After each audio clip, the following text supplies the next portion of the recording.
Hey folks, Matt here with Staked Out. I will be traveling to the Bahamas again, like I said on my tarp and fly video, primarily targeting bonefish. So I'm tying basically my bonefish fly. I use 2 or 3 patterns, but that's it.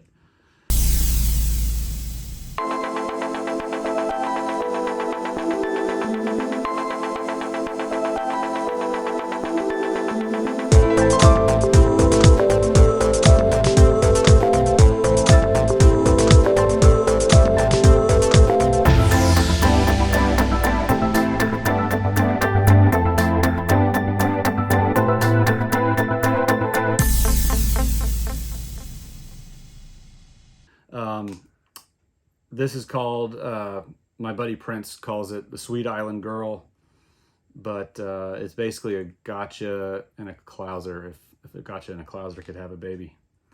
I really like the Gamakatsu SL11 3H, with the Andros fish being a little bit bigger than what you might find elsewhere in the Caribbean. The size 4 works really well.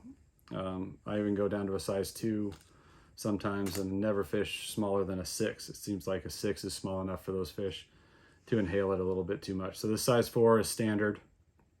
I use this pink thread. It's a 210 fluorescent pink color. I use this more often than not, but it gives it a little color for those fish to see it. Thankfully the fish down there aren't too educated. If they see it, they'll eat it if you don't strip it away from them. So that's pretty nice. All right. So I'm going to come in here and I kind of start this off like I would a clouser. I might build up a little saddle for my lead, a little far away from that eye of the hook, just because you don't want a super bulky head.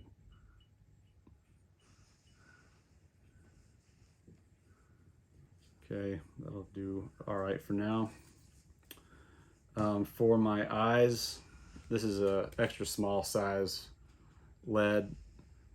I use pink, hot pink, chartreuse, or even black interchangeably, sometimes pearl. Doesn't seem to matter. The only one that seems hit or miss is a chartreuse, but sometimes they'll run 15 feet to come eat that. But sometimes they'll also refuse it. And it's not often those fish refuse much. If they do, it's usually because you stripped it wrong. Extra small is about as heavy as I go, because deep water down there, about 2.5 feet. I do like to fish as heavy as a fly as I can get away with, given the conditions, because those big bonefish, they want to eat something on the bottom. If you have a fly, say it's too light for the conditions you're fishing, and you strip it and it comes up in the column, they might move at it, but they have a hard time eating that, okay? I like to throw in a little glue here. Sometimes when I'm fishing bead chain I won't, but with this lead, toss a little glue in there. If I'm tying the morning of or the night before, I might not even use glue, because bonefish, they'll refuse, just like they would if you had bug spray or sunscreen on your hands. So I'd rather get more eats and have to go through 6 flies for the day than not get those eats, because it smells. I'll put in a little crystal flash here. I use all sorts of colors. Again, doesn't have to be super specific, but this is, what's this called? Rainbow Pearl. Just found it at the fly shop. It looked cool. This gives it a little shrimpy flair to it, just the way I tie it in. I tie this in on the tail. and leave it fairly long. So I'll double that over the thread, even it out a little bit. And then I'll loosely wrap this along the top of the hook shank. That way it doesn't splay out too bad. Like so. Okay, this is where my craft fur comes in. I use two colors, white, and this is called bone tan. This is a new color, I think, that Hairline started to put out. It kind of reminds me of the old color of sand. You know, they make a sand color. The new sand is a bit yellow. However, it still works, but the bone tan seems to do the trick. For the tail, I like white. And if I can, I kind of like the sloppy seconds scraps end for the tail on these, and it's hard to find. That's a decent clump there. Hard to find a good clump, but I'll show you why. Being a shrimpy version of a clouser, a gotcha version of a clouser, I like the tail to splay a little more than taper. You know, with a clouser, you want it nice and tapered, streamlined, kind of baitfish style. I'm also not using this to go over the eyes like you would a clouser. I'm just tying it in on the tail here.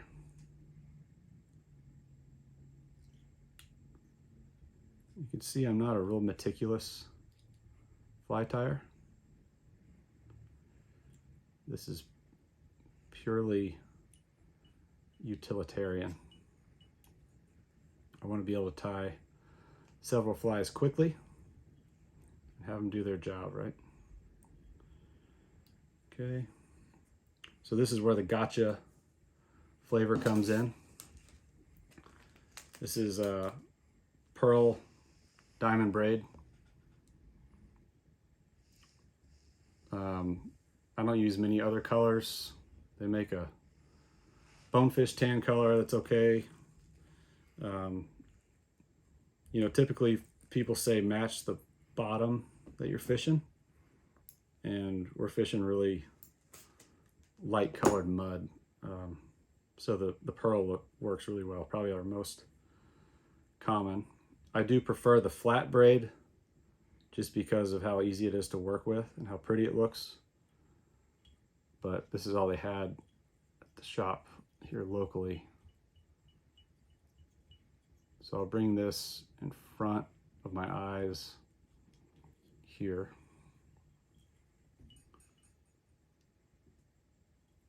And I'll wrap this nice and tight. I'll hold this craft fur so that it doesn't spin.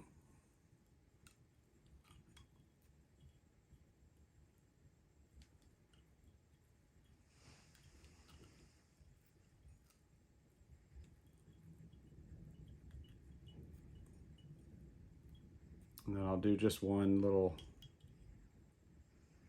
X wrap over the top of the eyes. Hold that there. Tie that in. Sort of manipulate that with your fingers a little bit just so it lays in nice. Clip.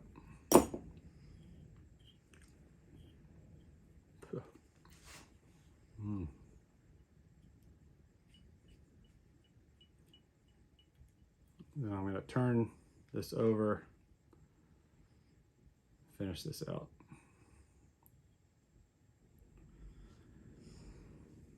Now find a nice pretty long section of craft fur here.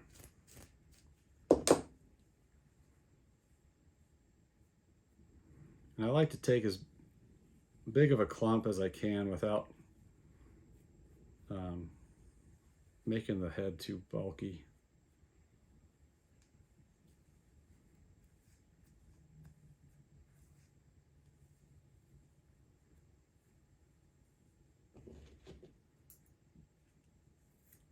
Scissors are nice and sharp.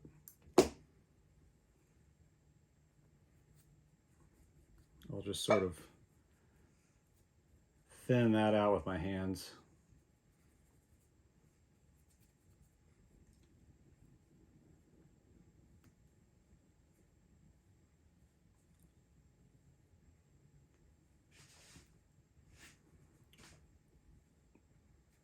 Bigger bonefish, I find, like a bigger profile. They want to be able to see it. If they can't see it, if it's too small, it might be a nice looking fly, but they'll swim right over it.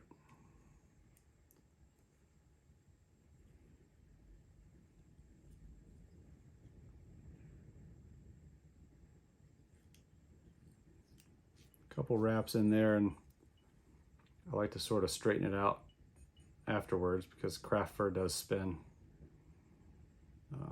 I'm not good enough to make it stop spinning. Okay. Come in and trim this. This is where a sharp pair of scissors comes in handy, and a steady pair of hands. That'll do. Maybe a little trim job there.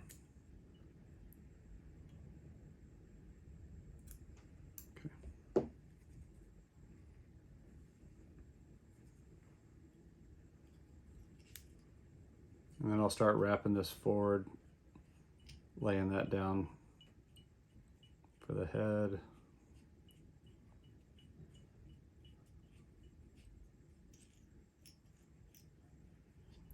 And since I've got a week till I'm there, I'm going to put a little glue in right here.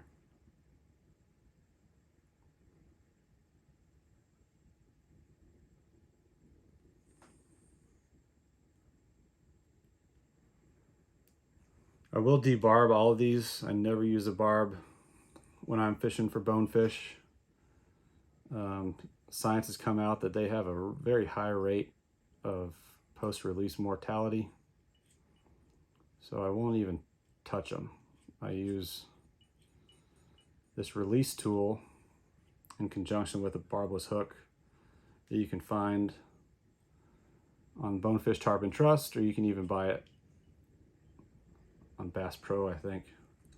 But it's the panfish size D-hooker. It's called an ARC D-hooker, A-R-C. And it takes some practice, but you get good with that thing. Just grab the leader, slide the thing down, pop the fly right out, and the fish swims away without you having to disturb the slime, which is nothing but dinner bells for those lemon sharks. So, this is the Sweet Island Girl, the Gotcha Clouser. Wet this down so you see what it looks like here. I might come down, just trim that back a little bit, but that's it. It's going to right hook up those lead eyes so that, you know, that fish is probably going to see that. But that is one of 2 or 3 bonefish flies that I use, and that's it. I'll be filling my box with these the next couple days and enjoying a good trip to the Bahamas. Thanks a lot for joining. Again, I'm Matt with Staked Out Podcast. Please follow on Instagram, Facebook, and YouTube. And if you have any questions, comments, please comment below. Hit like and subscribe, and stay tuned. We'll see you next time.